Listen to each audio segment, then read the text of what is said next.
Voilà une délibération peu bavarde au vu de ses conséquences. Difficile de comprendre ce qui se passe si nous ne la mettons pas en regard avec celle de l'agglomération de mardi prochain. Il s'agit en fait d'une démutualisation des instances représentatives du personnel. Elle passerait de 6 à 12.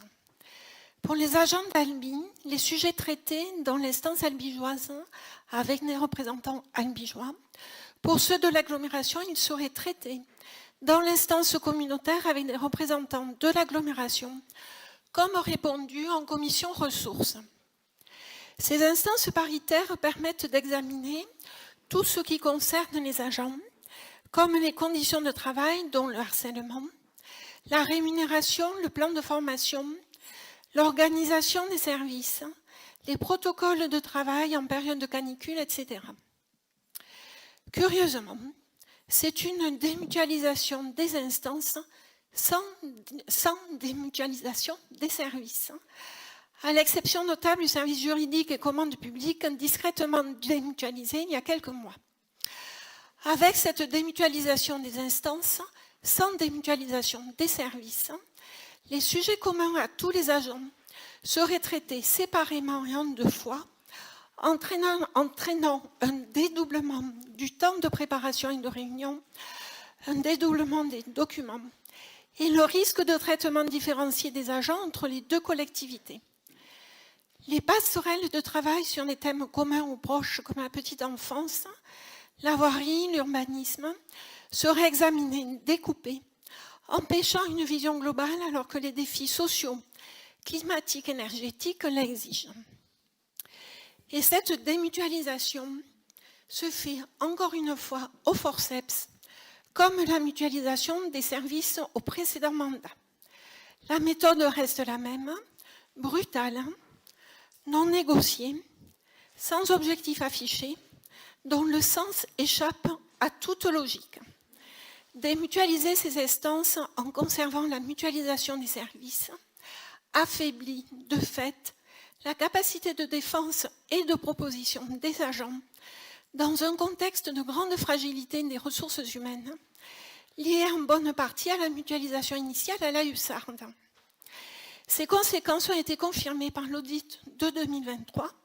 D'ailleurs, nous ne connaissons toujours pas les corrections mises en place par la DRH depuis. De la qualité des conditions de travail dans notre collectivité découle la qualité des services à la population. Convaincus de l'importance des services publics pour lutter contre les inégalités et les déterminismes sociaux, nous sommes contre cette délibération qui malmène une fois de plus le dialogue social. De plus, elle ne peut être légalement présentée au vote du conseil municipal ce soir. En effet, les organisations syndicales représentant le personnel ont unanimement voté contre lors du CST du 2 juin, entraînant réexamen lors du second CST le 9 juin, ce qui empêche la collectivité de délibérer ce soir. Si vous maintenez cette délibération, nous ne prendrons pas part au vote et nous saisirons séance tenante le préfet pour un contrôle d'illégalité. Nous proposons qu'un conseil municipal exceptionnel se réunisse avant le 10 juin avec cet unique point à l'ordre du jour. Madame Ferrand-Lefranc, j'étais présente au CST du 2 juin, sauf erreur de ma part, la SDAT a voté pour. Le 5 mai dernier, donc, les syndicats ont été réunis. C'est lors de cette réunion où toutes les instances étaient présentes que l'on a informé de ce souhait de l'agglomération et de la ville d'Albi de séparer les instances. On a une obligation effectivement de consultation et d'écoute, bien entendu. C'est ce qui a été fait le 2 juin. Effectivement, je ne masque pas que la CGT et la CFDT ont voté contre, mais le SDAT a voté pour. Moi, ce que j'ai ressenti, c'est de l'inquiétude par rapport à un changement. Mais si nos organisations ne sont pas capables de changer, elles meurent. Moi, je pense que c'est une très bonne chose de séparer pour être au plus proche des agents. Et si on donne 12 représentants syndicaux pour la ville et 12 pour l'agglomération, je pense qu'on prouve vraiment et réellement notre envie de dialogue. Mais on est tenu par le calendrier du 10 décembre, vous le savez, et si on ne le fait pas, on ne suit pas la réglementation. Après, non, 10 décembre, oui, du 10 juin, pour le 10 décembre. Moi, sincèrement, j'ai entendu surtout de l'inquiétude par rapport à un changement, je le répète. Mais je suis nouvellement élue aux ressources humaines. Je suis là pour écouter les agents. Je suis déjà à leur rencontre. Juste vous dire, concernant la fragilité dont vous parlez des ressources humaines, je vous garantis qu'elles vont très bien, les ressources humaines, et qu'elles sont effectivement mutualisées sur l'agglo et la ville. Si je n'emploie pas les bons mots, vous m'excuserez parce que je suis nouvellement élue. Mais en tout cas, je peux vous garantir qu'elles ont vraiment un souhait de rendre la vie plus facile de nos agents. On a quelqu'un en poste qui fait un travail admirable de passerelle entre la ville et l'agglo quand il y a effectivement des soucis et qu'il faut voir ou repositionner un agent pendant une carrière. Si je suis élue, je pense que Madame le maire m'a mis dans cette position pour être une personne à l'écoute des agents, mais aussi pour faire avancer les choses. Donc je crois profondément que c'est un bon choix et que c'est surtout la peur aujourd'hui qui fait voter contre. Si vous avez d'autres questions, je suis là pour vous y répondre. Mais je pense que les choses ont été faites dans les règles. Effectivement, peut-être que les instances auraient souhaité plus de temps, je vous l'accorde. Ça n'empêche qu'après, on pourra reprendre des temps de parole avec les uns ou les autres, mais on a un calendrier contraint que l'on doit suivre. Alors, tout d'abord, je ne remets pas en question ni vos compétences, ni votre capacité d'écoute. Donc ça, c'est un premier point. Un deuxième point, la commission ne vote pas. Donc, on n'a pas voté. Nous étions 2 élus de notre groupe et les commissions municipales ne votent pas. Troisième point, est-ce que si le SDAT avait voté pour, il y aurait eu un nouveau CST le 9 juin? Je ne pense pas. Je pense que c'est bien parce que les 3 syndicats ont voté contre un CST du 2 juin, qu'il y a un nouveau CST le 9 juin. Donc il n'est pas possible à notre collectivité de voter ce soir sur cette délibération alors qu'il y a un nouveau CST le 9 juin parce que toutes les organisations ont voté contre le 2. Maintenant, si on se trompe, montrez-le nous, il n'y a pas de souci. Et ensuite, j'entends que les délais sont contraints, ce qui montre, de notre point de vue, encore une fois, qu'il y a un manque d'anticipation, un manque de négociation, parce que cette date du 10 juin, vous la connaissez parfaitement, puisque ce sont des délais qui sont légaux, ce sont des délais qui sont contraints. Donc ça veut dire qu'il n'y a pas eu de dialogue avec les organisations syndicales suffisamment en amont pour que les choses se passent. D'après les documents que j'ai pu voir sur l'ILA, ce que j'ai compris, c'est qu'il y avait eu des négociations qui avaient été entamées par la DRH avant les élections municipales et que ces négociations étaient dans la logique de ce qui existait, c'est-à-dire des instances qui étaient mutualisées. Et que ce n'est qu'après les élections municipales qu'il y a eu un changement en fait de règles du jeu et que les instances professionnelles se sont retrouvées à être démutualisées. Et c'est là où je mets vraiment un point important et j'attire l'attention de tous les conseillers municipaux. Quant au délai contraint, j'entends. Moi, la proposition que nous pouvons faire, puisque un conseil municipal avec ce seul point d'ordre du jour, qui à mon avis ne va pas durer pendant 3 heures, pourrait se tenir, ce conseil municipal extraordinaire, pourrait se tenir le mardi 9 juin à 18h, c'est-à-dire avant le conseil communautaire, ce qui respecterait la réunion du CST du 9 juin, parce que je suppose qu'elle ne se réunit pas à 18 h, tout en respectant le délai contraint du 10 juin. C'est en tout cas la proposition que fait notre groupe. Un conseil municipal qui serait convoqué aujourd'hui pour le 9 juin ne respecterait pas les délais légaux et ne pourrait pas être tenu légalement non plus. Donc, ce que je vais vous proposer, parce qu'on ne va pas passer la soirée à aller sur des éléments juridiques sur lesquels, visiblement, nous n'allons pas trouver d'accord, je vais vous proposer évidemment qu'on mette cette délibération au vote. Votre groupe prendra les responsabilités qui sont les siennes. Avant de faire ça, je voudrais quand même juste préciser que mettre 2 fois plus d'instances, je ne vois pas en quoi ça vient, comment dirais-je, réduire la représentation de nos agents. Il me semble qu'au contraire, ça la multiplie, ça la double. Je ne vois pas comment 2 instances peuvent nuire au dialogue. Je ne vois pas comment 2 instances peuvent ne pas prendre les mêmes orientations dès lors que nous avons la même direction des ressources humaines. Je ne vois pas en quoi 2 instances seraient, selon vous, une réduction des droits de nos agents. En tout cas, ce n'est pas du tout comme ça que c'est vu, bien au contraire. Et vous en appelez aux élus. Je peux vous dire que les élus, bien évidemment, du groupe majoritaire connaissent ces éléments, tout comme les élus du bureau communautaire, puisque nous avons bien sûr eu cet échange aussi avec nos collègues du bureau communautaire, qui sont convenus qu'effectivement, parfois, il y avait cette logique, le mot que je vais prendre ne sera peut-être pas le bon, mais il y avait cette logique de dilution d'un certain nombre de sujets, parce qu'on se retrouvait avec des ordres du jour qui étaient beaucoup plus importants. Et eux nous ont fait part aussi, finalement, du fait qu'en remettant une structuration propre à chacune des collectivités, ça permettrait aussi de prendre plus de temps et d'aller plus finement dans un certain nombre de sujets. Donc vous avez votre point de vue qu'on respecte parfaitement. On va néanmoins voter cette délibération. Merci. C'est juste une toute petite question par rapport aux arguments que vous avancez, qu'on entend bien entendu. Hein.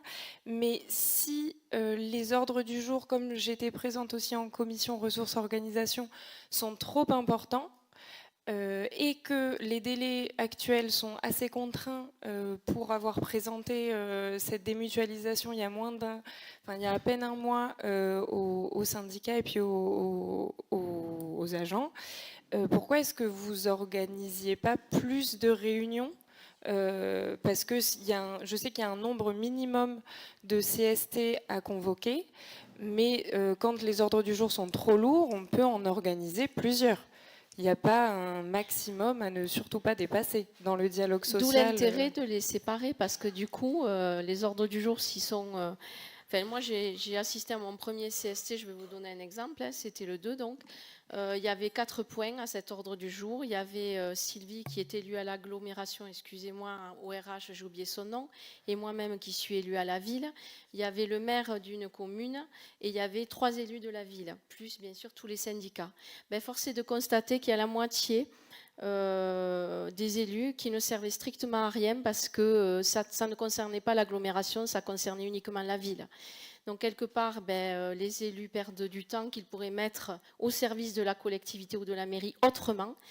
Moi, ce que je pense sincèrement, c'est qu'un ordre du jour appliqué à la mairie ou un ordre du jour appliqué à l'agglomération, avec des syndicats sur chaque CST et avec les élus de l'agglo à l'agglo et les élus de la ville pour la ville, ça ne sera que profitable pour nos agents. Je vous remercie Madame Hérault, effectivement on pourrait faire comme ça, mais ce n'est pas le choix qu'on a fait. Le choix qu'on a fait, c'est d'avoir une instance par collectivité, donc c'est ce qu'on va vous proposer ce soir et on va se tenir à ça.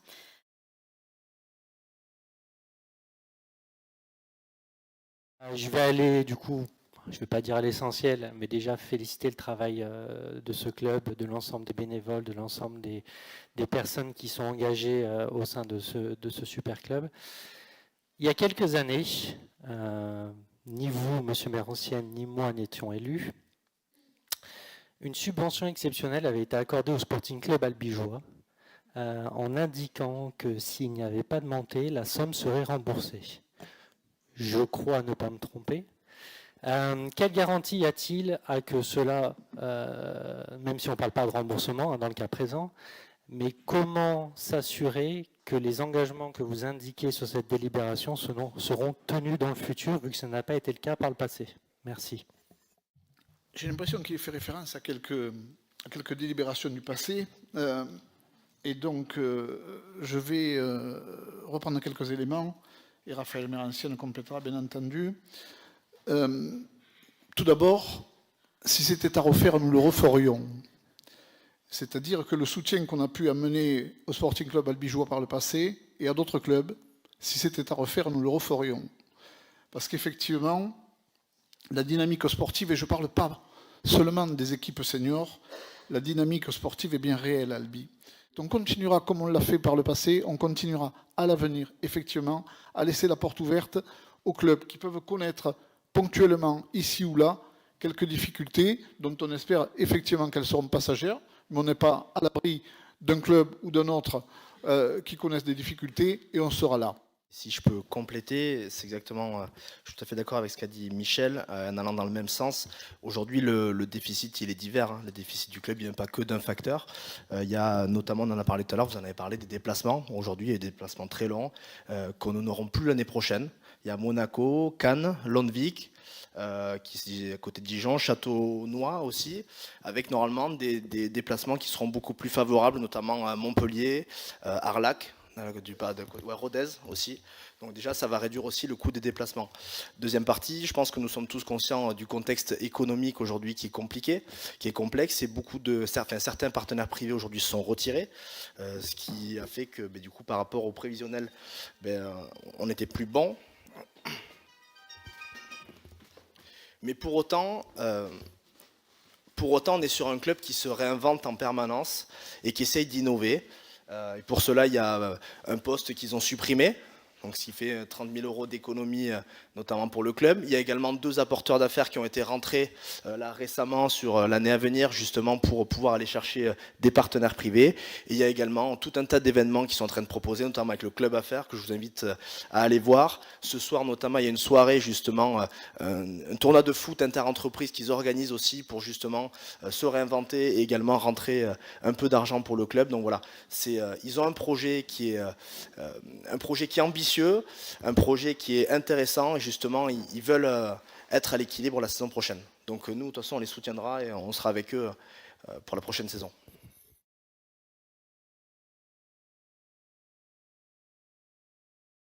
Madame la maire, messieurs, dames les élus, les récentes révélations concernant des faits de violences sexuelles et de manquements dans l'encadrement périscolaire à Paris ont suscité une vive émotion sur l'ensemble du territoire et doivent interroger l'ensemble des collectivités sur leurs dispositifs de prévention, de contrôle et d'accompagnement.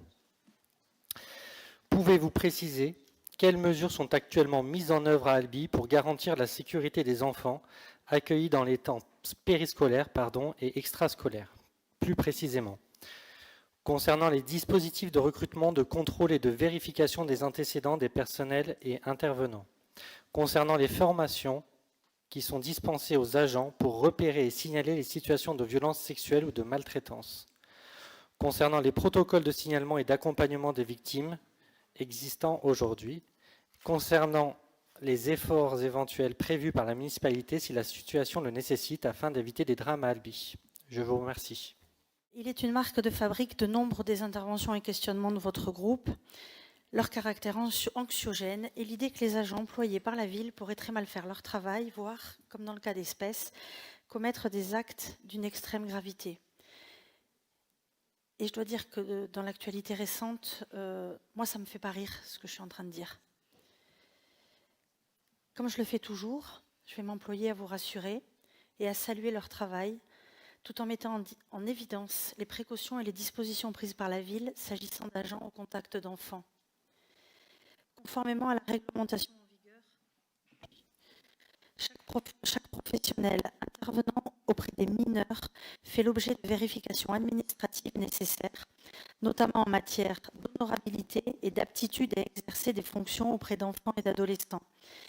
Ces contrôles s'ajoutent à la vérification des qualifications requises et au suivi assuré par les équipes de direction. Pour l'ensemble des personnels, L'extrait numéro 3 du casier judiciaire est systématiquement demandé. Pour les organisateurs d'accueil collectif de mineurs, cette démarche s'effectue notamment par la déclaration des personnels dans les outils de l'État dédiés aux accueils collectifs de mineurs, la téléprocédure d'accueil de mineurs, les contrôles réalisés par les services de l'État compétents, la vérification des diplômes et qualifications exigées pour les fonctions exercées, le respect des dispositions relatives aux incapacités d'exercer auprès des mineurs prévues par le Code de l'action sociale et des familles. Toutes les personnes travaillant dans un centre de loisirs sont déclarées, qu'il s'agisse des personnels de cantine, de ménage ou des intervenants extérieurs. La ville organise des cycles de formation, internes ou externes, à destination des agents, à raison de 8 formations collectives chaque année, et nous y abordons tous les sujets liés à notre éducation, à notre action éducative. Les agents sont préparés pour remonter toutes les observations qu'ils jugent utiles dans une démarche de protection des enfants en application de la procédure d'information préoccupante et de signalement. Nous disposons par ailleurs de protocoles et de chartes de bonnes pratiques. Dans ce cadre, un travail partenarial constant avec les services de l'État, le conseil départemental, les associations, permet d'actualiser les procédures et d'ajuster nos modes de fonctionnement.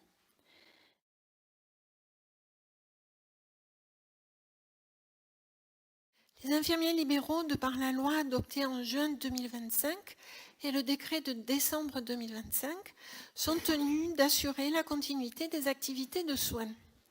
Or, pour certains événements organisés par la ville, celle-ci est totalement verrouillée, y compris très en amont de l'heure d'ouverture de la manifestation, empêchant toute circulation pour ces professionnels. D'autres professions de soins à domicile, comme les orthophonistes, sont concernés par cette situation. Ces professionnels apportent des soins quotidiens indispensables, voire vitaux, pour des patients âgés ou dépendants, des malades chroniques, des personnes blessées. Ma question, quel dispositif spécifique ou gratuit comptez-vous mettre en place pour que ces professionnels de santé libéraux puissent garantir la continuité des soins lors de ces événements, tels le triathlon du 13 et 14 juin prochain? Je vous remercie, Madame le maire, pour la considération apportée à ma question orale et vous prie d'accepter mes respectueuses salutations. Je préciserai juste, quand vous dites que nous posons des questions à caractère anxiogène, que nous ne faisons que remonter des questions que se posent les Albigeois, des Albigeois, questions auxquelles vos services ou les élus n'ont pas répondu. Merci. Pour votre bonne information, sachez que sur le parcours du triathlon, des points de passage appelés points de cisaillement, sur lesquels sont placés des signaleurs et ou des représentants des forces de sécurité, sont systématiquement prévus. Ces points de cisaillement autorisent le passage des professionnels du soin, motorisés ou non, dans des conditions de sécurité vérifiées et conformes aux attentes exprimées lors des réunions de sécurité conduites en amont, en concertation constante avec les services de sécurité et les différentes autorités concernées, comme les services de l'État il y a moins de 48 heures. Il est également à noter que l'accès à l'hôpital est étudié de manière spécifique et selon un plan de circulation précis et validé bien en amont.